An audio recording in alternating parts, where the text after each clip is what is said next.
प्रथम पूज्य गणेश जी और कुमार कार्तिकेय जी को अनेकों धन्यवाद।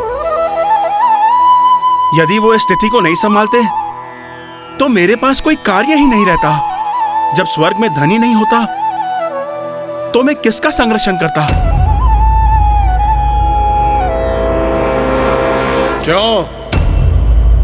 क्या कहा था तुमने कि हम सब देवताओं को यमलोक भेजोगे और हम सभी तुम्हारे आदेश पर वहां आत्माओं की गिनती करेंगे। अब देखो, स्वर्ग तो तुम्हारे हाथ से गया ही, लेकिन अब पाताल लोक भी तुम्हारा नहीं रहा।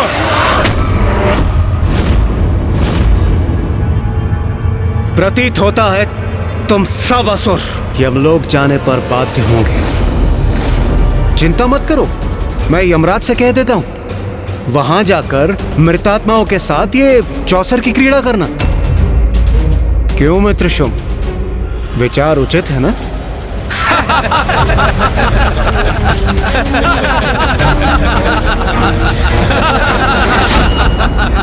नहीं देवराजेंद्र, हम इन असुरों के समान नहीं हैं। हम कपट क्रीड़ा से इनका पाताल नहीं छीनेंगे इनसे। जो असुरों का था वो इन्हीं के पास रहेगा, क्योंकि अन्य किसी की संपत्ति पर लालच की दृष्टि रखना सर्वथा अनुचित है। और असुर महानायक शुंभ, आप सभी को यहाँ से कहीं और जाने की कोई आवश्यकता नहीं है।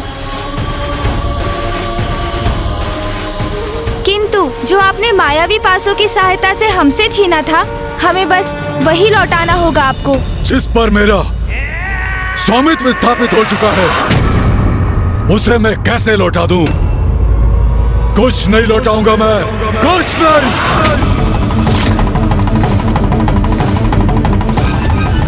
उचित है असुर महानायक शुंभ का निर्णय। हमारे जैसे महायोद्धाओं के होते हुए इन भीरू देवताओं को कुछ लौटाने की आवश्यकता नहीं। युद्ध करना होगा तो वो भी करेंगे हम, किंतु असुरों की इस विजय को पराजय में परिवर्तित नहीं होने देंगे। कदाचित अब इन देवताओं को अपनी सम्मिलित शक्ति का परिचय देना ही होगा हमें। ये दुष्ट तो युद्ध करने को आतुर है। असुर महानायक शुंभ, हमारे मध्य जो नियत हुआ था, जो शर्त थी, उसे तो आपको पूर्ण करना ही चाहिए। और वैसे भी छल से प्राप्त विजय मिथ्या विजय थी आपकी। इसलिए उस विजय के अनुसार आपको जो भी प्राप्त हुआ, उन पर आपका स्वामित्व अनुचित है। मेरे ही राजभवन में सत्य असत्य, उचित अनुचित का उपदेश देने की उद्दंडता करने का दुस्साहस कैसे कर रहे हो तुम? शर्त वर्त निरर्थक है। मेरा निर्णय तो स्पष्ट है। जो कुछ मैंने इन देवताओं से छीना है, मैं कभी नहीं लौटाऊंगा, कभी नहीं, क्योंकि अब देवराज मैं हूं।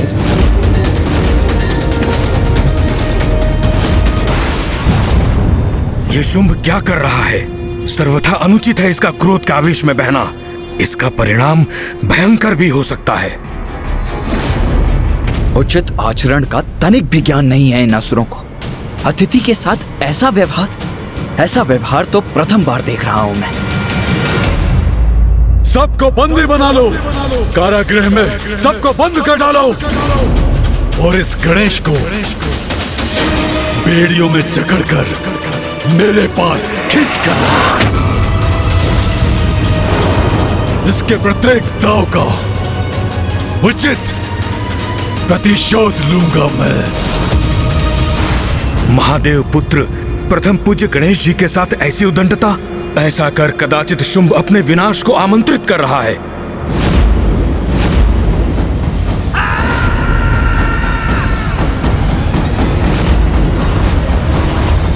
अब हमारी विद्युत शक्ति के बंदी बनोगे तुम।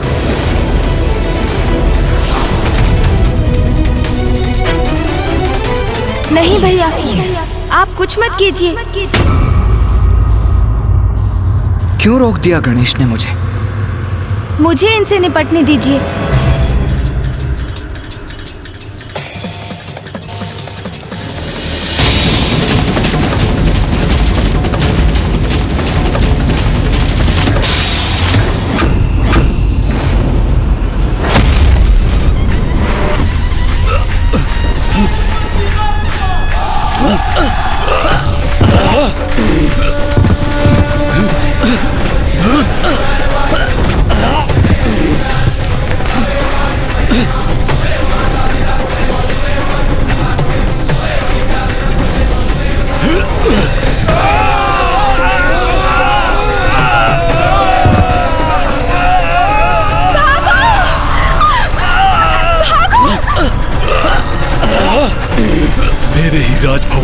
मुझ पर और मेरे सेनापतियों पर ही अपनी शक्ति का प्रयोग किया इसने। मेरे सेनापतियों को कष्ट पहुंचाया तुमने, तुम्हें इसका दंड अवश्य दूंगा।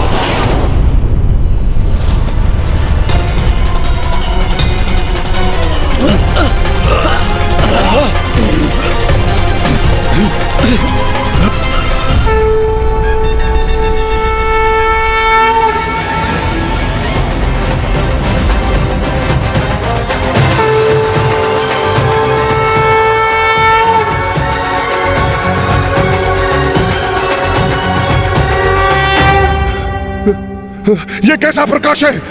हमें कुछ दिखाई क्यों नहीं दे रहा है? कुछ नहीं दिखाई दे रहा है। प्रथम पूज्य गणेश जी की अपार शक्ति का सामना कहां कर सकेंगे दुष्टासुर?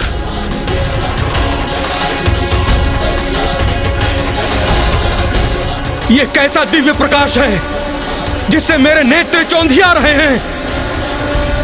प्रथम पूज्य गणेश जी, हम कृतार्थ हुए। आपने इस विनाश से हमारी रक्षा ही नहीं की, अपितु अपने इस विराट रूप के दर्शन देकर हमें धन्य किया है प्रभु।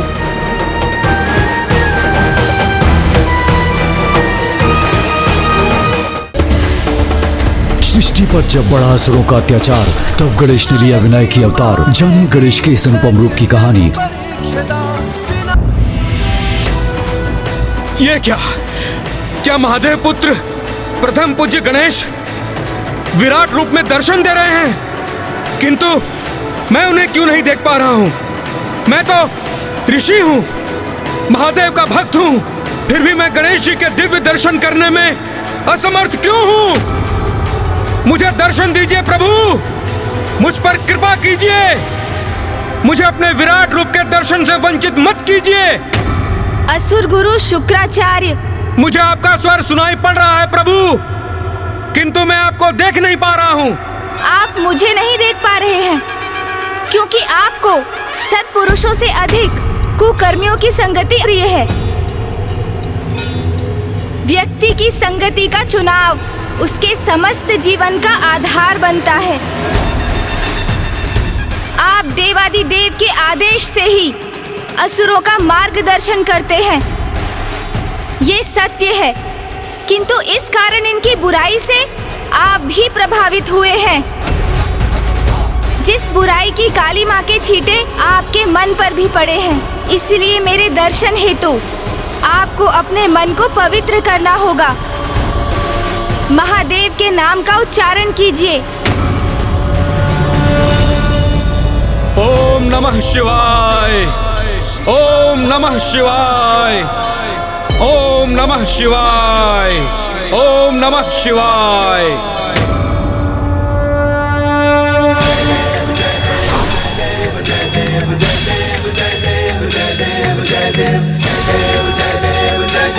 प्रभु,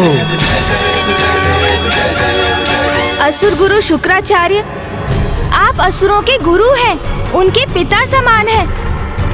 उनका मार्गदर्शन कर उनको विजयी बनाने का यथासंभव प्रयास करना आपका कर्तव्य है। किंतु ये तो अब आपको भी समझ जाना चाहिए कि छल का मार्ग अपनाकर आप अपने उद्देश्य में सफल नहीं हो सकते। आज आप ये क्या करने जा रहे थे? चौसर के दांव से, द्रुत क्रीड़ा से देवराज इंद्र के इंद्रासन, उनके पद और उनके स्वर्ग को उनसे छीनने जा रहे थे। आज के पूर्व भी अनेकों देवासुर संग्राम हुए हैं और असुरों ने आपके मार्गदर्शन में स्वर्ग पर अपना अधिकार स्थापित करने का प्रयास किया है। किंतु आज का ये छल तो अत्यंत अनीतिपूर्ण और निकृष्ट कृत्य था। आपके चरित्र का इतना पतन कैसे हो सकता है असुर गुरु? और इसमें जितना दोष असुर गुरु शुक्राचार्य का है, उतना ही आपका भी है इंद्रदेव।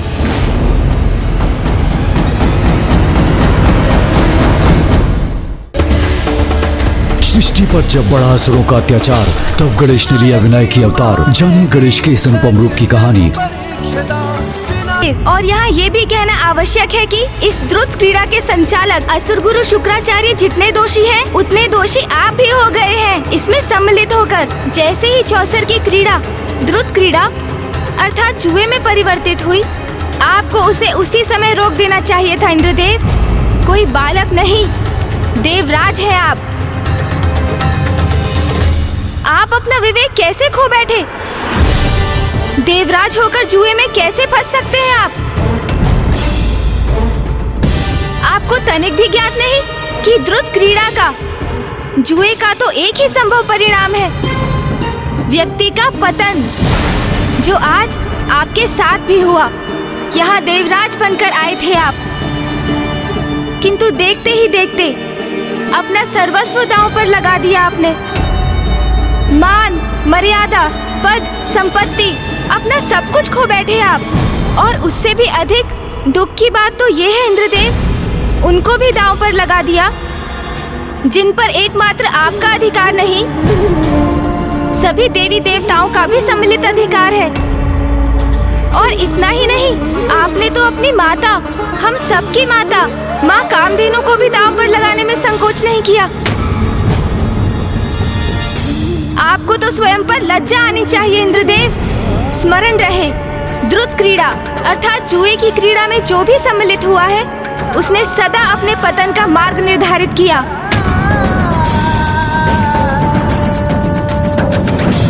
जुए से व्यक्ति स्वयं तो निर्धनता की ओर अग्रसर होता ही है और समुदाय तक को महासंकट में डाल देता है। उसी प्रकार जिस प्रकार इंद्रदेव ने स्वर्ग और सभी देवी देवताओं को विपत्ति के मुख में धकेल दिया।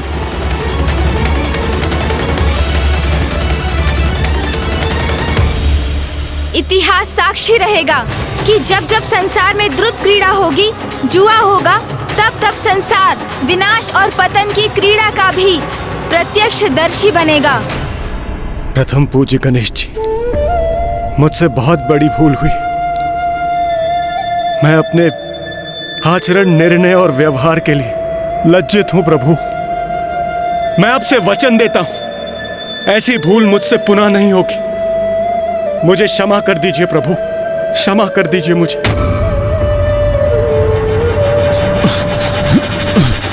ये क्या हो रहा है? असहनीय पीड़ा हो रही है मुझे। प्रतीत होता है दृष्टिहीन हो जाऊंगा मैं।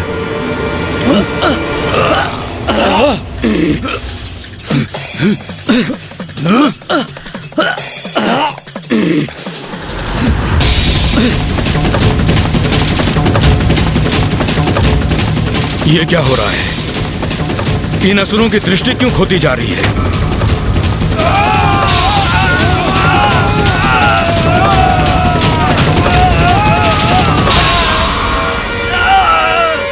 मेरे इस विराट रूप में मेरे दर्शन सभी के लिए संभव नहीं है असुर गुरु शुक्राचार्य। इन असुरों की संगति के कारण आप भी मुझे नहीं देख सकते थे, किंतु महादेव के नाम के जाप से अपना मन शुद्ध कर आप मेरे पंचमुखी रूप के दर्शन करने के योग्य बने। और ऐसा इसलिए हुआ क्योंकि आप एक ऋषि हैं, अन्यथा मेरे दर्शन प्राप्त करने में तो देवताओं को भी कठिनाई हो रही है। सत्य तो ये है कि जो मन, वचन और कर्म से शुद्ध है, जिनका मेरे प्रति भक्ति भाव है, वही इस रूप में बिना कष्ट पाए मेरे दर्शन कर पाते हैं।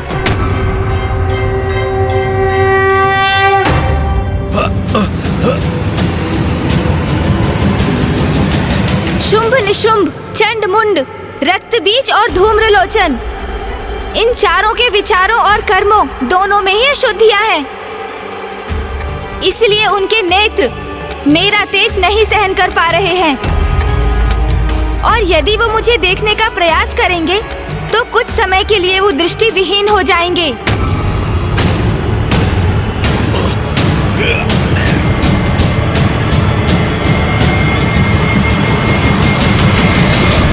अभी भी समय है, संभल जाइए असुर गुरु। शुंभ निशुंभ और उनके सेनापतियों को ब्रह्मदेव और महादेव से वरदान अवश्य प्राप्त है, किंतु आप भूल रहे हैं। यदि वो पुनः अपनी सीमाओं का उल्लंघन करेंगे तो उन्हें उनका दंड अवश्य प्राप्त होगा, और उन्हें दंडित करने वाली शक्ति इतनी प्रचंड, इतनी शक्तिशाली होगी कि इन्हें ऐसी भयंकर मृत्यु प्रदान करेगी कि इनके शव भी नहीं पहचान सकेंगे आप।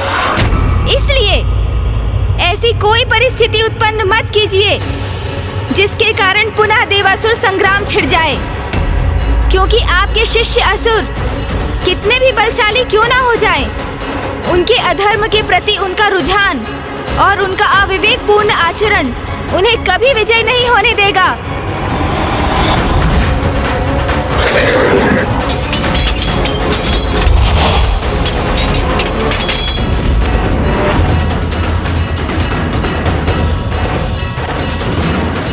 दया कीजिए, हमारी रक्षा कीजिए।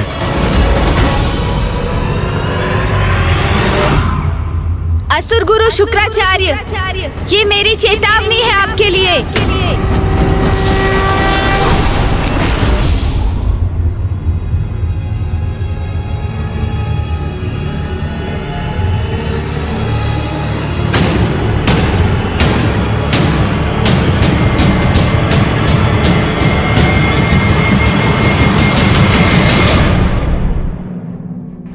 भैया, अब हमें लौटना चाहिए।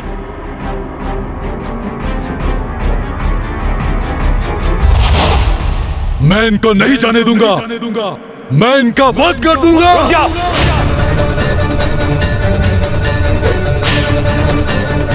शुंभ, इन्हें रोकने का प्रयास मत करो।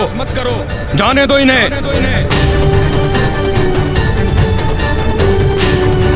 हमने इनसे जो भी प्राप्त किया है शांति पूर्वक लौटा दो।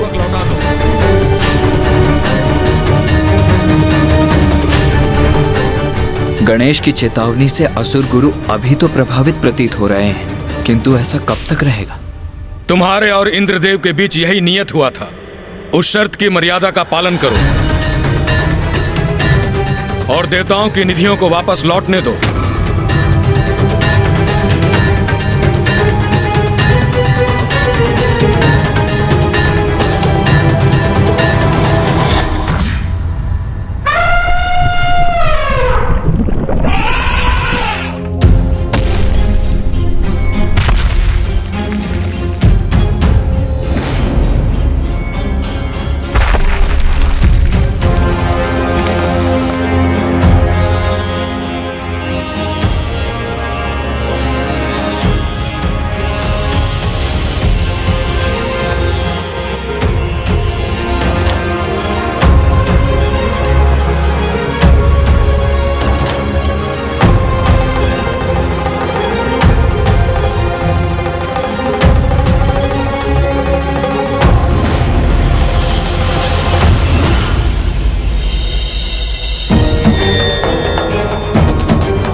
जो कुछ प्राप्त किया था हमने, सब छिन गया हमसे। हमारा पाताल पुनः अपनी समृद्धि खो रहा है।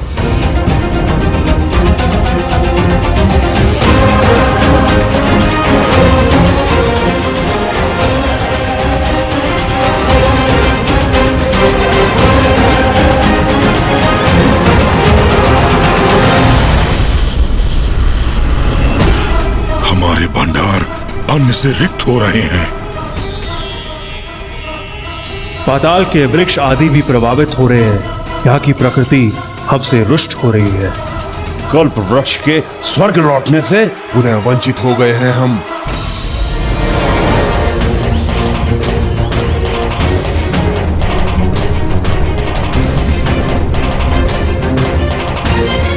हमारी विजय को पराजय में परिवर्तित कर दिया इन दोनों ने। आप बड़े चिंतित प्रतीत हो रहे हैं, किंतु आपको चिंता करने की कोई आवश्यकता नहीं है। असुर महानायक शुंभ जी, आपकी मणियां और स्वर्ण जो आपने स्वर्ग लोक भेजे थे, वो सभी आपके धन कोष में लौट चुके हैं। क्योंकि आप असुरों के विपरीत अनुचित साधन से प्राप्त किसी भी वस्तु को अपने अधिकार में नहीं रखते। हम मेरे विचार से हम यहाँ जो करने आए थे वो हो चुका है। अब सब कुछ यथावत हो गया है, तो हमें यहाँ से प्रस्थान करना चाहिए गणेश।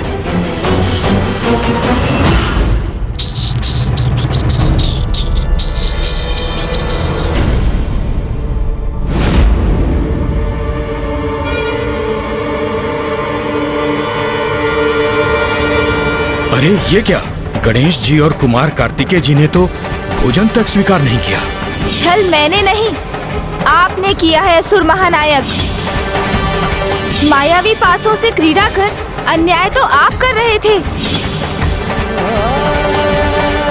कदाचित उन्हें आरंभ से ही ज्ञात था कि यहाँ देवताओं के साथ छल हो रहा है, और ऐसे स्थान पर आतिथ्य स्वीकार कर भोजन ग्रहण करना उन्हें कदापि स्वीकार नहीं होगा।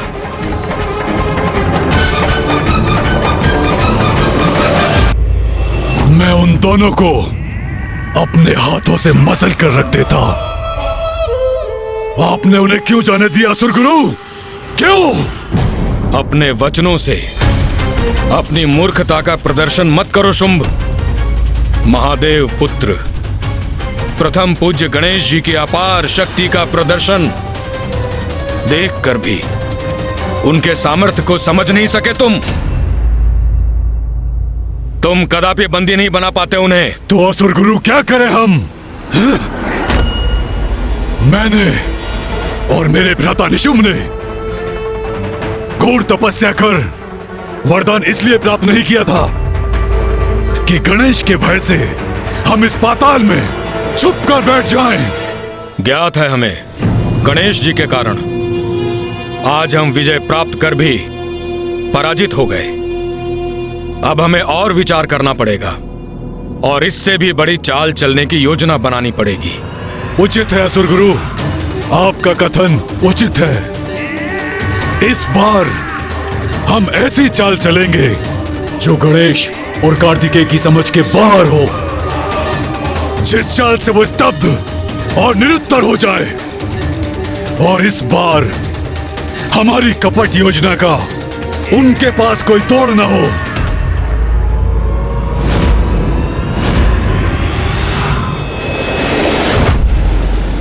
सत्य है, विघ्नों को दूर करते हैं आप। विघ्न कोई भी हो, पर अपनी दिव्य शक्ति और सूझबूझ से उसका हल ढूंढ ही लेते हैं विघ्नहर्ता गणेश जी। उन असुरों से स्वर्ग की रक्षा आपने और कुमार कार्तिकेय ने की, अन्यथा देवता तो स्वर्ग गंवा ही बैठते। अधर्म युक्त क्रीड़ा से असुरों ने स्वर्ग पर अपना अधिकार जमाने की चेष्टा की थी, जो सर्वथा अनुचित था ऋषिवर। और अनुचित को उचित बनाना तो हमारा कर्तव्य है। किंतु अब हमें और भी सतर्क रहना होगा, क्योंकि अपनी ही राजसभा में हुए अपमान का प्रतिशोध लेने शुंभ अवश्य आएगा। देवताओं को परास्त करने में अपनी संपूर्ण शक्ति झोंक देगा वो। और मैं और गणेश प्रत्येक बार देवताओं की रक्षा नहीं कर सकेंगे, क्योंकि हमारे भी हाथ बंधे हुए हैं। अंततः शुंभ और निशुंभ का वध माता के हाथों ही होना है। अब किसी भी प्रकार हमें माता को लौटाकर लाना ही होगा। क्यों गणेश, उचित कह रहा हूं ना मैं?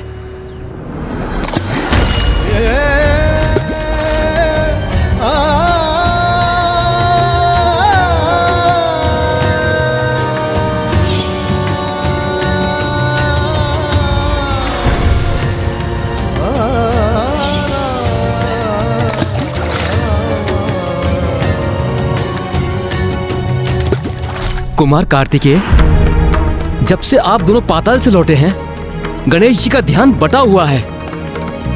वो विचलित प्रतीत हो रहे हैं।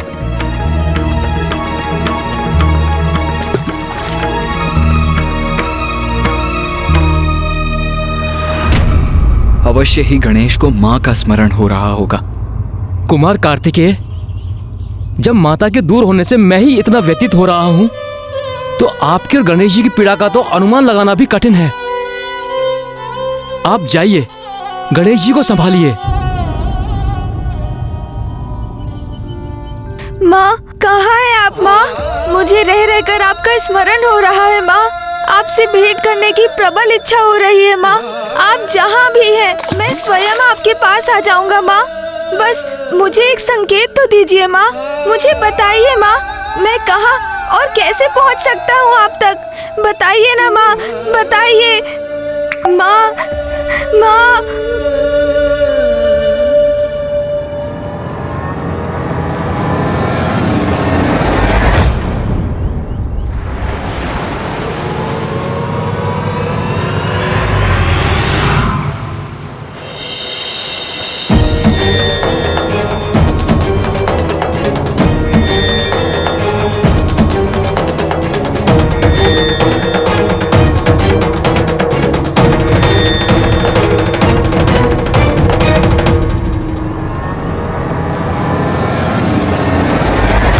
अनुज गणेश, तुम यहां अकेले क्यों खड़े हो?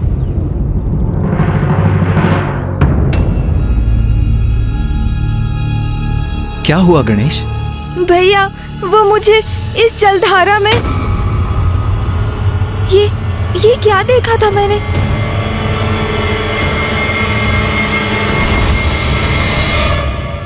मुझे ज्ञात है गणेश कि नदी का ये तट, ये जलधारा तुम्हारे भीतर मां की स्मृति को जागृत कर तुम्हें भावुक कर रही है,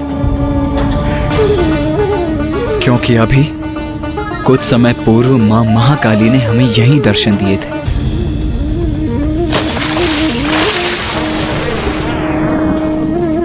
मां से बिछोह की पीड़ा तो मुझे सता रही है भैया, किंतु मैं आपको ये कैसे समझाऊं कि मैंने अभी कितना विचित्र और रहस्यमय दृश्य इस जलधारा में देखा था।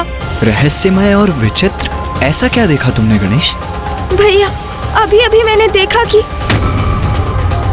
नहीं, जो मेरी ही समझ के परे है वो भैया को कैसे समझाऊंगा मैं? मुझे अभी इनसे कुछ नहीं कहना चाहिए।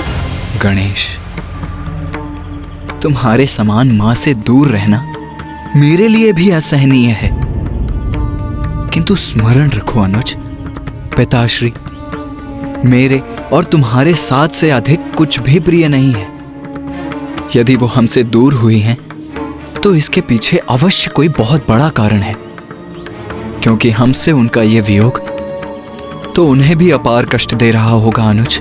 हाँ भैया, किंतु फिर भी हमें माँ को ढूंढने का यथासंभव प्रयास करना चाहिए।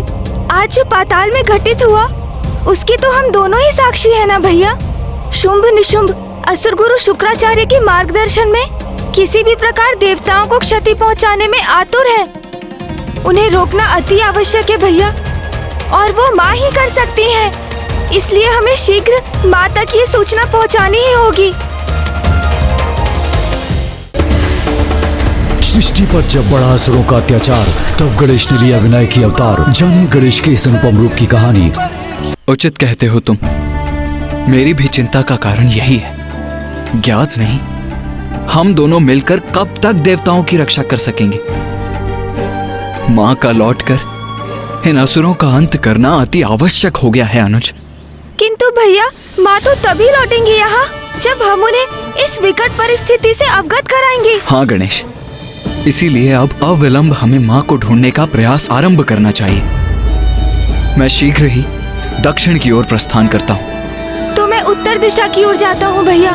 उचित है गणेश।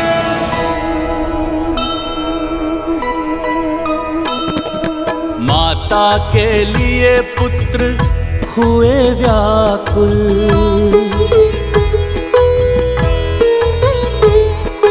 ढूंढने को निकले होके आकुल। माता तरस का मन में ध्येया, दक्षिण में ढूंढे कुमार कार्तिकेया।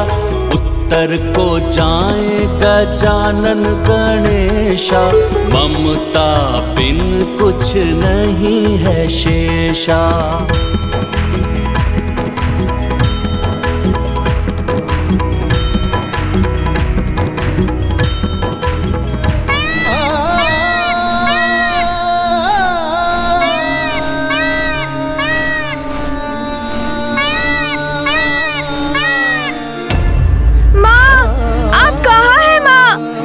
पुकार सुनिए माँ। माँ,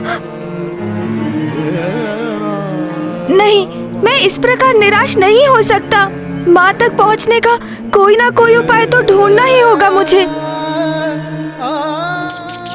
प्रभु, माता को ढूंढना है ना हमें, तो फिर हम यहाँ क्यों रुक गए? मूषक जी, कदाचित इस प्रकार चारों दिशाओं में घूमकर माता को ढूंढने का कोई लाभ नहीं होगा। उनके निकट पहुंचने के लिए हमें कोई युक्ति ढूंढकर एक योजना बनानी होगी। आप सर्वथा उचित कह रहे हैं प्रभु, किंतु ऐसी कौन सी युक्ति और किस योजना का प्रयोग करेंगे आप? मूषक जी, माँ किसी बड़े प्रयोजन से हमसे दूर गई है, इसलिए उनकी इच्छा के बिना उन्हें ढूंढने के हमारे सभी प्रयास विफल होंगे। उनसे भेंट करने के लिए उन्हें स्वयं हमारे पास आने के लिए बाध्य करना होगा।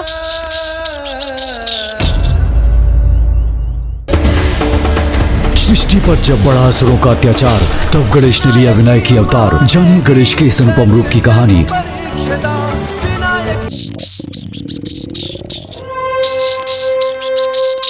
प्रभु, ये तो आपके भूखे होने का संकेत है, और भूखे रहेंगे तो आपकी बुद्धि कैसे कार्य कर सकेगी और योजना कैसे रचेंगे? मैं तो भूखा होने के कारण ही आपको कोई सुझाव नहीं दे पा रहा हूँ, अन्यथा सदा के समान अपनी चतुर बुद्धि से ऐसी अचूक युक्ति सुझाता कि आप भी अचंभित रह जाते प्रभु। अवश्य मूषक जी, अवश्य। आपकी चतुराई के समक्ष तो सब निरुत्तर हो जाते हैं। भूख तो बहुत प्रबल लगी है मुझे, किंतु माँ के बिना मेरा मन तो तनिक भी नहीं लग रहा है। माँ, आप कहाँ हैं माँ? मैं भूखा हूँ। माँ, माँ, मैं भूखा हूँ और माँ यहाँ नहीं है। मूषक जी, आपने सुना मैंने क्या कहा? मैं भूखा हूँ, मैं भूखा हूँ। प्रभु, वही तो मैंने भी कहा। आप मेरे ही कथन को क्यों दूर आ रहे हैं? आप इतने विचलित मत होइए, भोजन कर लीजिए, फिर हमें अवश्य कोई उपाय सूझेगा। सूझ गई युक्ति मूषक जी, और योजना भी तैयार है। अब आप अपनी चिंता त्याग दीजिए। हाँ प्रभु, कैसे त्याग दूं अपनी चिंता प्रभु? भूखा तो मैं भी हूँ। माँ, मुझे भूख सता रही है माँ, किंतु जब तक आप स्वयं अपने हाथों से भोजन नहीं खिलाएंगी, मैं भोजन का एक कौर भी ग्रहण नहीं करूँगा माँ।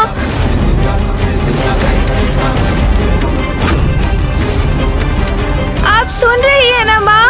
मैं बहुत भूखा हूँ, मैं बहुत भूखा हूँ, मैं बहुत भूखा हूँ। ये अचानक प्रभु को क्या हो गया? उनका इतना उदास स्वर तो मैंने कभी नहीं सुना। आप सुन रही है ना माँ? मैं बहुत भूखा हूँ।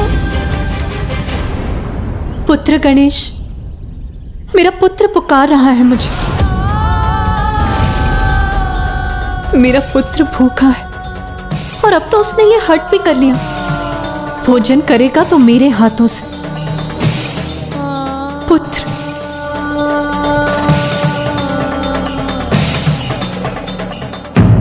नहीं प्रभु, ऐसा मत कीजिए। बिना भोजन के आप कैसे रह सकेंगे प्रभु? मूषक जी, मेरा निश्चय अटल है। अब तो मेरे मुख में भोजन का एक भी ग्रास तभी प्रवेश करेगा जब स्वयं माँ अपने हाथों से मुझे खिलाएंगी। पुत्र, ये कैसा हट कर लिया है तुमने?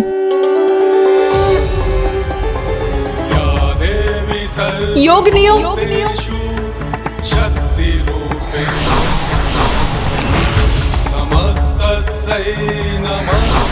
प्रणाम माता। मेरा पुत्र गणेश भूखा है, उसके निकट जाओ, उस तक ये संदेश पहुंचाओ कि मैंने ही तुम्हें भेजा है, और उसे समझा बुझाकर भोजन कराओ। जो आज्ञा माता।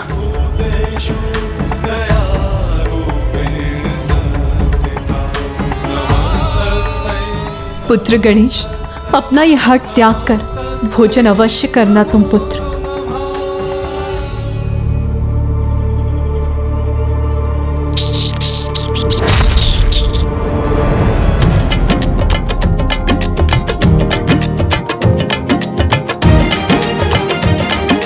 नहीं मूषक जी, आप कितना भी प्रयास कर ले, मैं ऐसे भोजन नहीं करूँगा। चाहे कुछ भी हो जाए, किंतु आज मैं तनिक भी लालच में नहीं आऊंगा। भोजन तो माँ के हाथों से ही करूंगा मैं।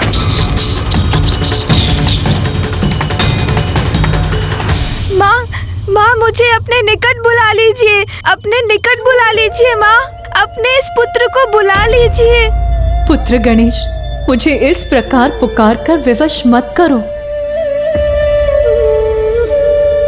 पुत्र गणेश,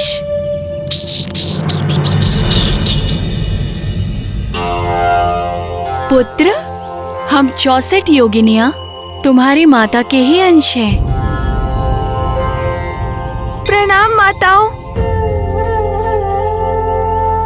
पुत्र, तुम्हारी माता तुम्हें लेकर बहुत चिंतित हैं। तुमने भोजन जो नहीं किया है, इसलिए उन्होंने हमें आदेश दिया है कि हम यहाँ आकर तुम्हें भोजन कराएं। प्रभु कुछ भोजन करेंगे तो मेरे भी उधर में कुछ जाएगा। अब योगिनी माता के ये आग्रह अस्वीकार मत कीजिएगा प्रभु। माताओं, मुझे क्षमा कीजिएगा। आप सभी मेरी माता के ही समान हैं। किंतु जब तक मैं स्वयं अपनी माता से भेंट नहीं करूंगा, भोजन तो मैं कदापि नहीं करूंगा। आप यहाँ माता के आदेश से आई है ना? तो इसका अर्थ है आपको ज्ञात है कि वो कहाँ है। और ये मेरा दृढ़ निश्चय है कि भोजन तो मैं उनके हाथों से ही प्राप्त करूंगा। इसलिए मुझे भोजन कराने के उनके आदेश का पालन करने हेतु आप सभी से मेरी प्रार्थना है कि आप मुझे उन तक ले चलिए। उचित है पुत्र, चलो हमारे साथ। अरे वाह प्रभु, आपकी युक्ति कार्य कर गई।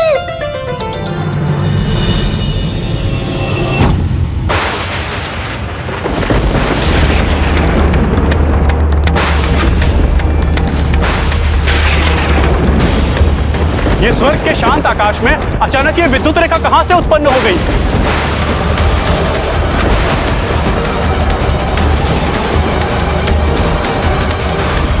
ये क्या हो रहा है? ये तो स्वर्ग पर किसी शत्रु का आक्रमण प्रतीत होता है।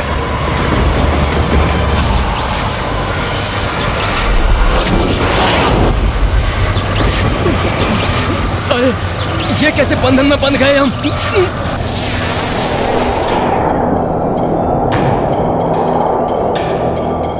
अपने हट से आपको विवश करने के लिए मुझे क्षमा कर दीजिए माँ, किंतु इसके दो कारण है माँ।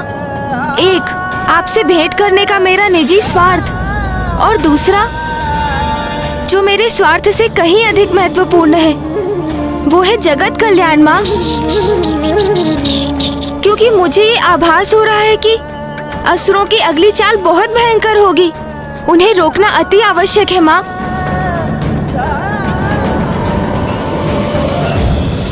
प्रभु, इस मेघ में तो मुझे भी कुछ दिखाई नहीं दे रहा है। मूषक जी, दिखाई तो मुझे भी कुछ नहीं दे रहा, किंतु ये योगिनी माताएं हमारा मार्गदर्शन कर रही है ना, तो चिंता किस बात की। बस आप उनके पीछे चलिए। उचित है प्रभु।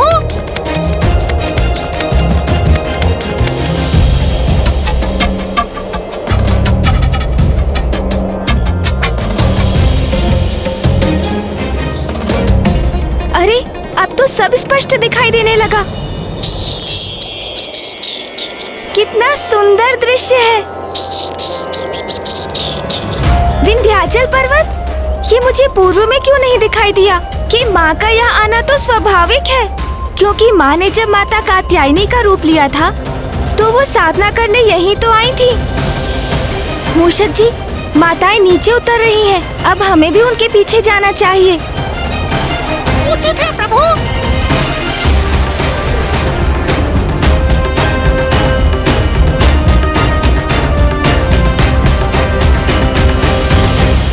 माँ, अब शीघ्र ही आपके दर्शन प्राप्त होंगे मुझे।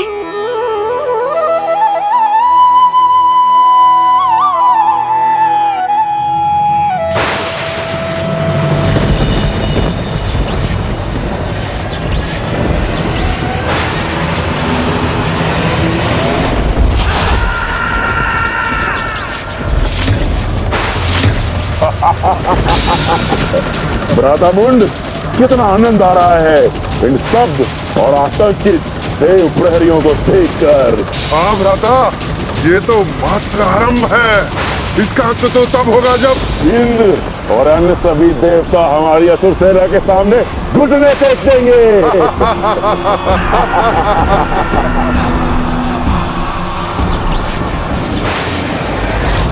लो पुत्र गणेश, हम तुम्हें तुम्हारी माता के समीप ले आए।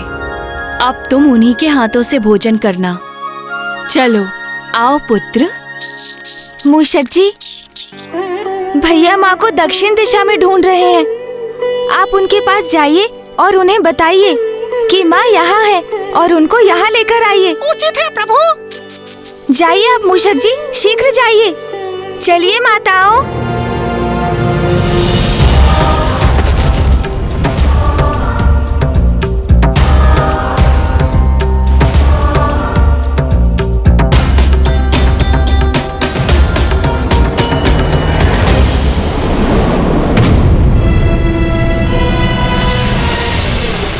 ये क्या?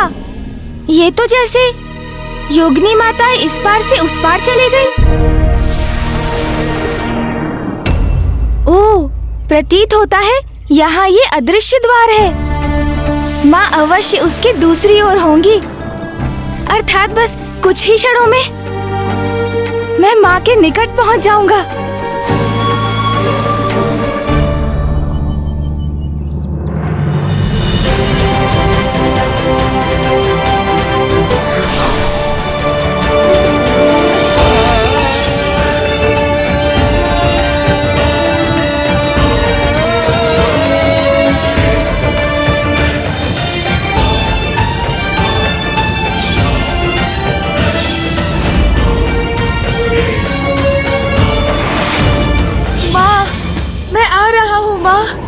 आ रहा हूँ मैं।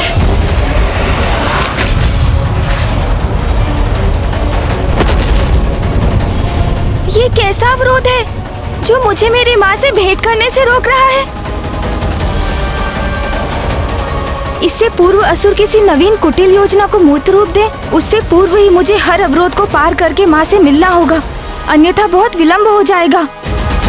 माँ, मैं आपसे मिलने को व्याकुल हूँ। आप क्यों मुझे अपने पास आने नहीं दे रही?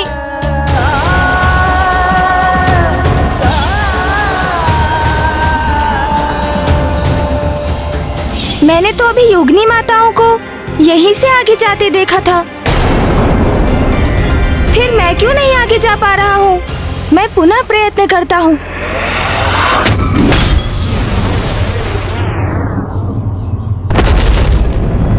माँ, कहाँ हैं आप?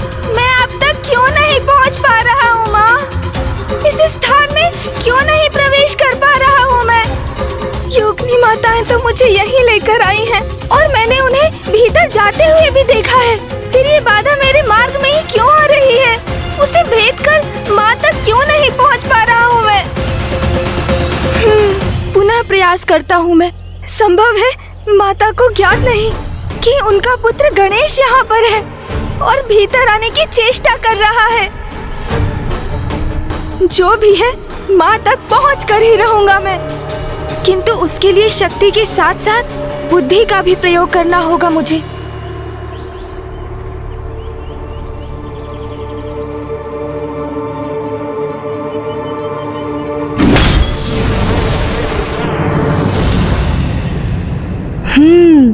यही है वो अदृश्य बाधा। अभी मैं इसे ध्वस्त करता हूँ। सोन जी, सहायता कीजिए मेरी।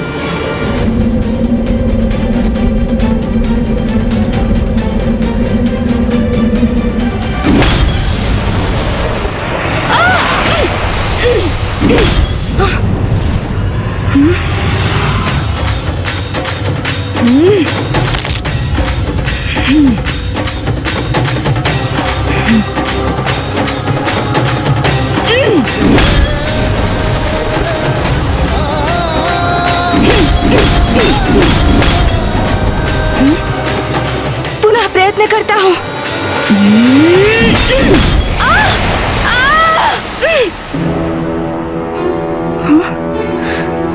इस बार इस अदृश्य बाधा को भेद कर रहूंगा मैं।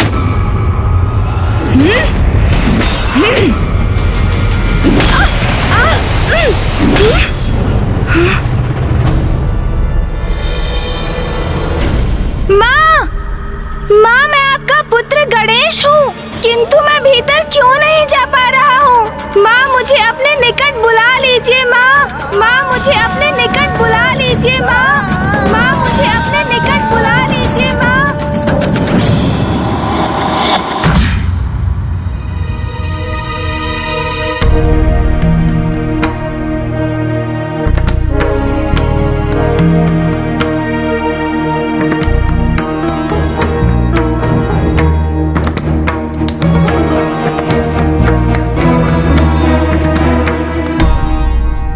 मैं बहुत लज्जित हूं देवगन। द्युत क्रीड़ा के क्षणिक आकर्षण में बहकर मैं अपना इंद्रासन, अपना पद, अपना मान, अपनी प्रतिष्ठा सब कुछ खोने जा रहा था। यहां तक कि मैंने आप सभी को महासंकट में डाल दिया था। मैं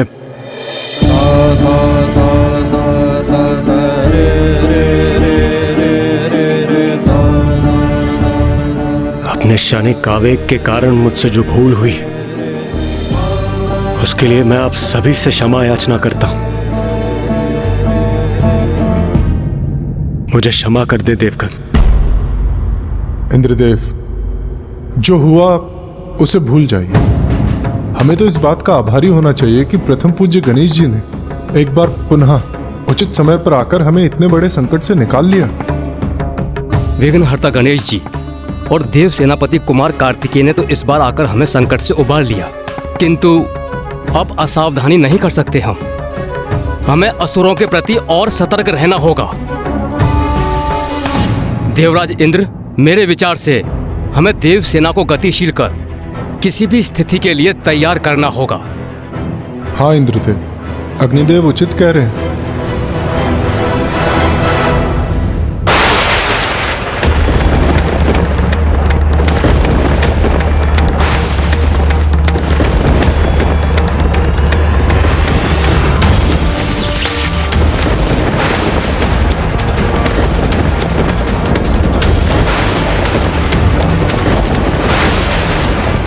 विद्युत रेखाएं, ये भूकंपन, ये अवश्य किसी संकट की सूचना है। देवगण, हमें चलकर देखना चाहिए। चलिए चलिए।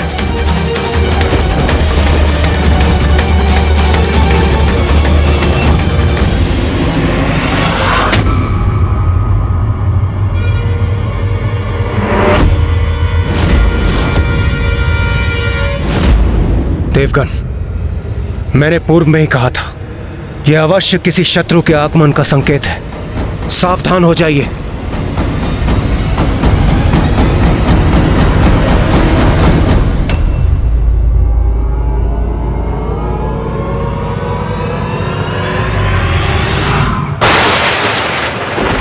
देवगण, अपने अपने अस्त्रों का आवाहन कीजिए।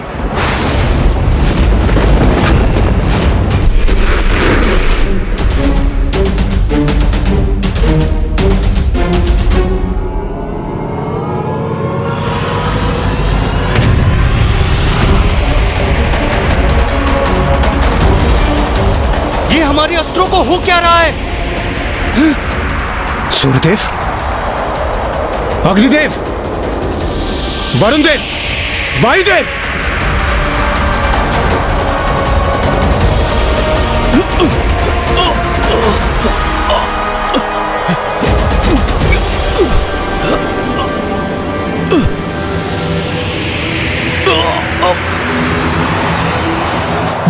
ये क्या हो रहा है?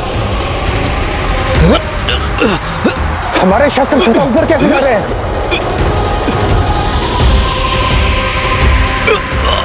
देवगण, ये हो क्या रहा है? अपने शस्त्रों को अपने नियंत्रण में रखिए। इतना विचित्र दृश्य तो मैंने पूर्व में कभी नहीं देखा।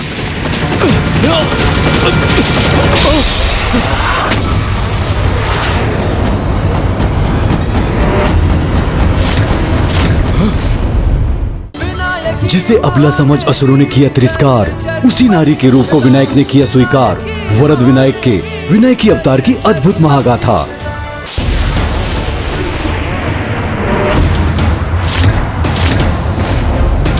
ये शस्त्र गतिशील होकर ऊपर की ओर कैसे उठ रहे हैं? क्या हो रहा है ये?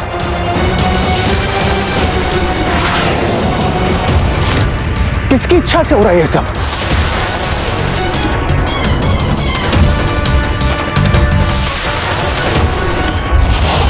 देवगण, हमारे शस्त्र एकत्रित होकर एक दूसरे से संयुक्त हो रहे हैं। ये कैसा विचित्र संकट है? ये निर्जीव शस्त्र ऊपर उठकर एकजुट कैसे हो सकते हैं? अब हमारे अस्त्र शस्त्र जीवंत हो रहे। देखिए इंद्रदेव,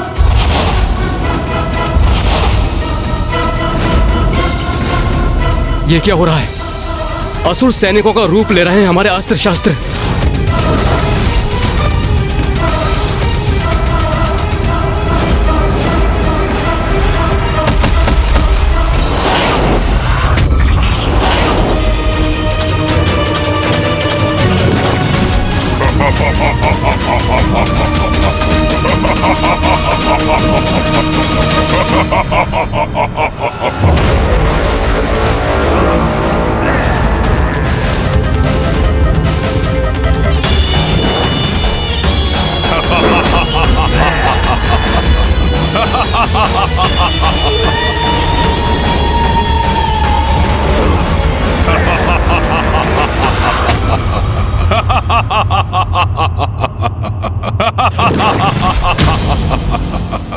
क्यों देवराजेंद्र, पहचाना मुझे?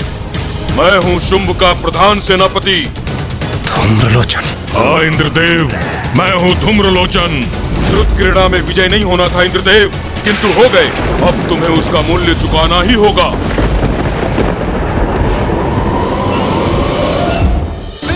जिसे अबला समझ असुरों ने किया तिरस्कार, उसी नारी के रूप को विनायक ने किया स्वीकार। वरद विनायक के विनय की अवतार की अद्भुत महागाथा। माँ मुझे अपने निकट बुला लीजिए माँ। माँ मुझे अपने निकट बुला लीजिए माँ। माँ मुझे अपने निकट बुला लीजिए माँ। पुत्र गणेश। माँ, मुझे ज्ञात है तुम मेरे निकट हो। मैं भी तुमसे भेंट करने के लिए व्याकुल हूँ, किंतु मैं तुम्हें भीतर आने की अनुमति नहीं दे सकती पुत्र। किंतु क्यों माँ? माँ, मैं आपको वचन देता हूँ, मैं यहाँ पर अधिक समय तक नहीं रुकूंगा। बस आपसे भेंट कर यहाँ से चला जाऊंगा माँ। पुत्र गणेश, तुम्हें तो ज्ञात है कि मैं यहाँ एक बड़े उद्देश्य के लिए आई हूँ, जिसके कारण मेरे पास मात्र स्त्रियां ही रह सकती हैं। इसीलिए मैं तुम्हें यहाँ बुलाने में असमर्थ हूँ। यदि तुम्हें मुझसे भेंट करनी है तो तुम्हें भी नारी रूप धारण कर यहाँ आना होगा, अन्यथा तुम्हारा यहाँ आना असंभव है। अन्यथा तुम्हारा यहाँ आना असंभव है। नारी रूप माता? किंतु ये कैसे संभव है? मैं तो एक पुरुष हूँ। ओ अग्निदेव, हमारा सामना करने हेतु देव सेना को तैयार करना चाहते थे ना तुम? तो इसके प्रति उत्तर में अब हम तुम्हें चकित कर देते हैं।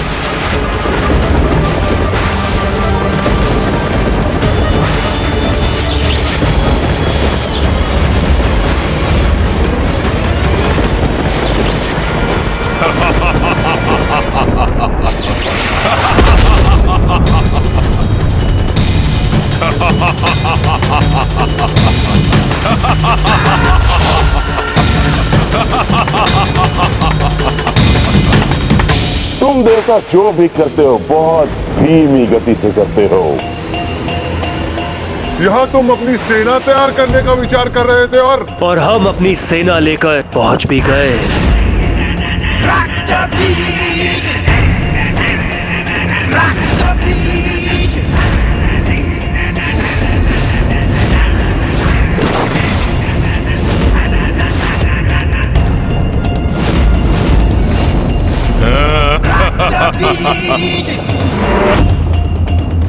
तो ये है देवराज इंद्र का राजभवन।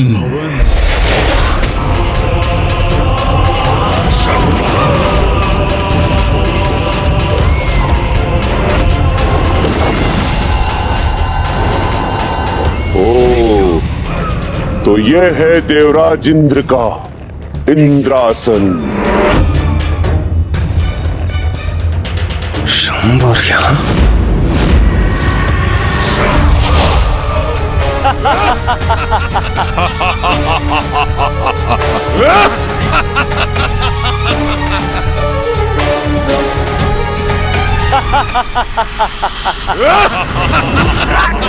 क्या हुआ इंद्रदेव? हमारी चकित कर देने वाली ये भेंट क्या तुम्हें भाई नहीं इंद्रदेव? इन दुष्टों ने हमें चारों ओर से घेर लिया है देवगण।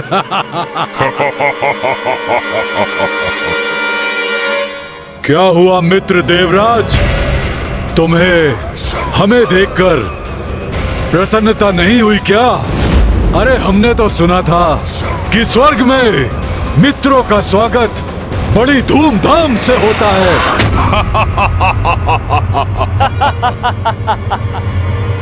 देवताओं को व्यर्थ में दोष दे रहे हैं आप भ्राता शुंभ। ये हमारे स्वागत की व्यवस्था करते कैसे? हमारे आगमन की कोई पूर्व सूचना नहीं थी इन्हें। यो इंद्र, हमें यहाँ देखकर चकित हो गए ना तुम? चकित तो मैं अवश्य हूं, किंतु तुम्हें यहाँ देखकर नहीं, तुम्हारी निर्लजता और उद्दंडता से तुमने छल किया है हमारे साथ, जिसके परिणाम स्वरूप प्रथम पूज्य गणेश जी ने तुम्हें उचित पाठ सिखाया है।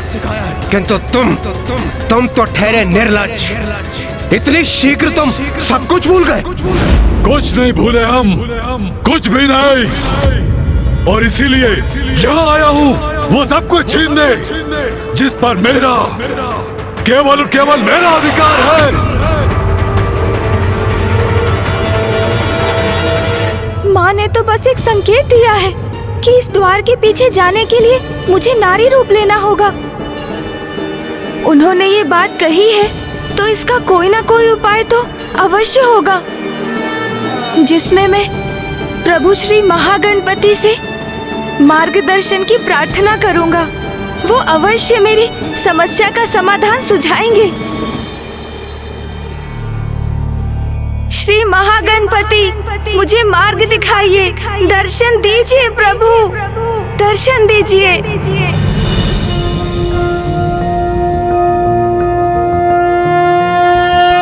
नमस्ते ब्रह्मरूपाय विष्णुरूपाय ते नमः। नमस्ते रुद्ररूपाय करिरूपाय ते नमः। विश्वरूप स्वरूपाय नमस्ते ब्रह्मचारिणे। भक्त प्रियाय देवाय नमस्तुभ्यं विनायक। ओम सिद्धि बुद्धि सहिताय महागणपतये नमः।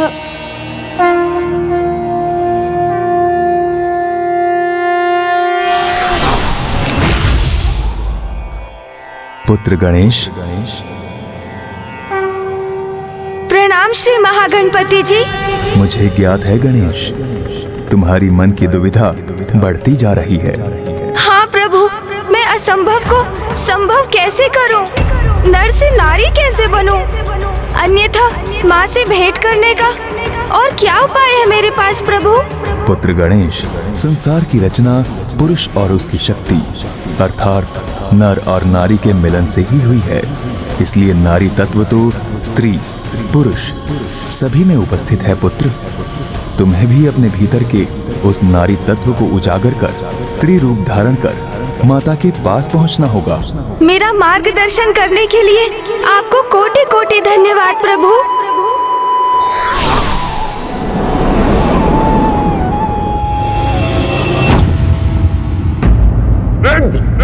तुम्हारे मुख से छल की बात सुने क्यों हम? वो प्रसंग भूल गए तुम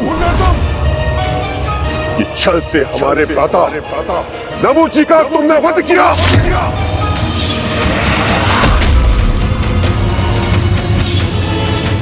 उसका फल तुम्हें और तुम्हारे देवताओं को अवश्य भोगना होगा। अवश्य तुम्हारे पापों का चिंतन प्राप्त होगा तुम्हें। वार्तालाप का समय अब समाप्त हुआ।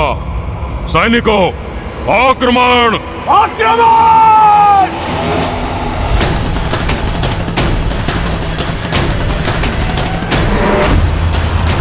रुको!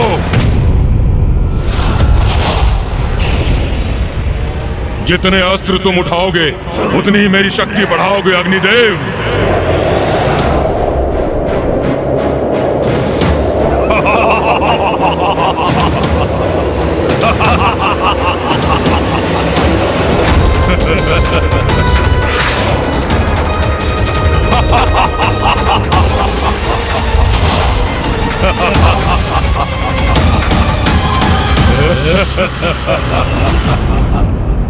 अग्निदेव, अपने विनाश के लिए तैयार हो जाओ। सैनिकों, आक्रमण!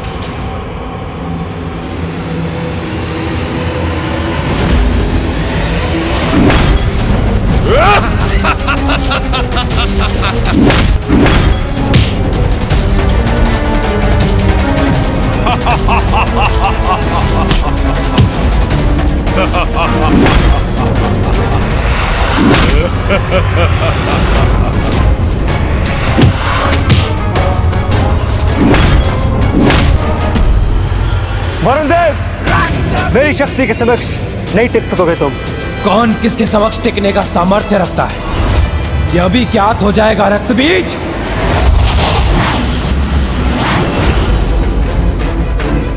यह असुर किसी अस्त्र शस्त्र का प्रयोग क्यों नहीं कर रहा है? निशस्त्र योद्धा पर अपने अस्त्र का वार कैसे करूं मैं? ये तो अनुचित होगा।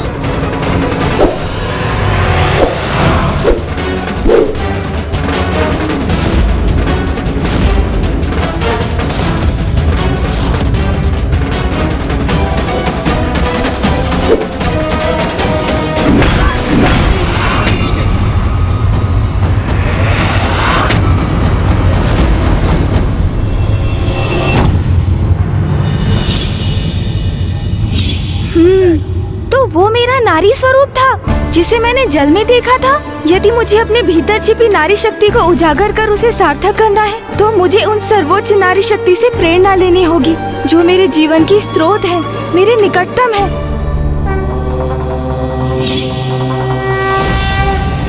नारी जो साहस, शक्ति, सौंदर्य और स्नेह की मूर्त रूप है, जो दया और ममता की सागर है, जिसमें विनम्रता भी है और स्वाभिमान भी, जो माता लक्ष्मी के समान सौंदर्य धारिणी है तो माता सरस्वती के समान विद्या और बुद्धिमता की स्वामिनी भी है, जो माता आदि शक्ति के समान शक्ति स्वरूपिणी है। आज मैं पार्वती नंदन गणेश मुझ में छिपी उसी नारी शक्ति का आवाहन करता हूँ।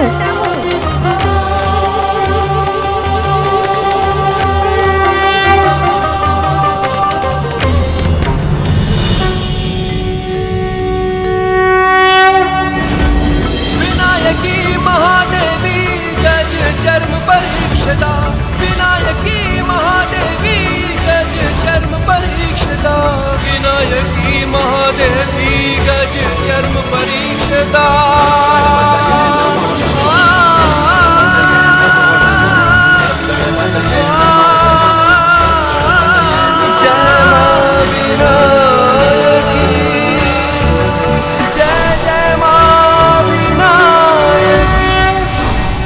स्त्री शक्ति प्रत्येक पुरुष के भीतर समाहित है। समयानुसार आवश्यकता पड़ने पर उसे प्रत्यक्ष करना पड़ता है ताकि स्त्री शक्ति का महत्व